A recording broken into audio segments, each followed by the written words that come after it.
এটাই হয়ে যাবে। মা বাবাকে লুকিয়ে প্রীতি দিদিকে আমি সব কথাই তো বলেছিলাম। মা রে, এভাবে মন খারাপ করে বসে থাকলে হবে?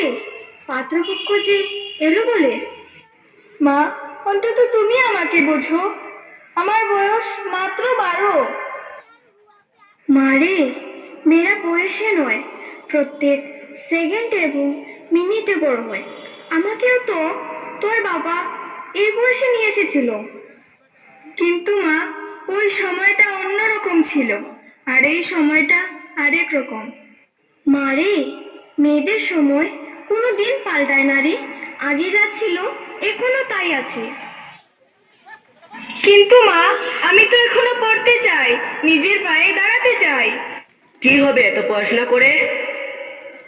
স্বামীর মন খুশি হয় ভালো খাওয়া দাওয়ার মাধ্যমে, আর রান্না তো তুই করতেই পারিস, এটাই অনেক। কিন্তু ছেলেটার বয়স তো আমার থেকে 3 গুণ। আহ, চুপ করবি? সংসার অভিজ্ঞতায় চলে, মেয়ে লোকের বকবকে চলে না। কিন্তু বাবা, সে নেশা করে, মদ খায়, আমি তার সাথে থাকতে পারবো না। চুপ করবি? এখন কি তুই পুরুষদেরও শিখাবি কিভাবে সংসার চালাতে হয়? গলার সুরটা সব সময় তোর মায়ের আঁচলের মতো নিচু রাখবি, আর স্বামীর ঘরে যাওয়ার জন্য তৈরি হয়ে নে। নমস্কার পাল বাবু। আরে বিআই মশাই, আসুন আসুন, বসুন। আমি তো বসতে আসিনি, বিয়ের সব কাজ শেষ হয়েছে, এখন তোমার মেয়েকে নিতে এসেছি। তোমার মেয়েকে বিদায়ের জন্য তৈরি করো। মা, আমি চাই না যেতে, আমি যেতে চাই না।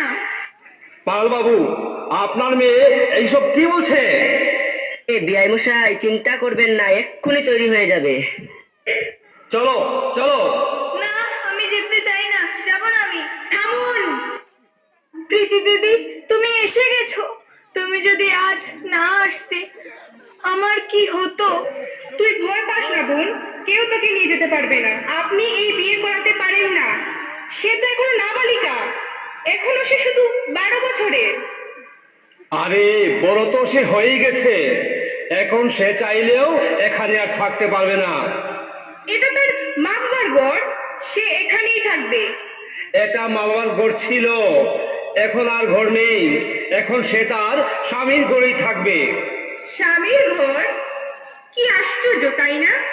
বিয়ে হয়ে গেলে নিজের ঘর আর নিজে থাকে না, কিন্তু যে ঘরের জন্য সে পর হয়ে গেল, সে ঘর তাকে কখনো আপন ভাবেইনি।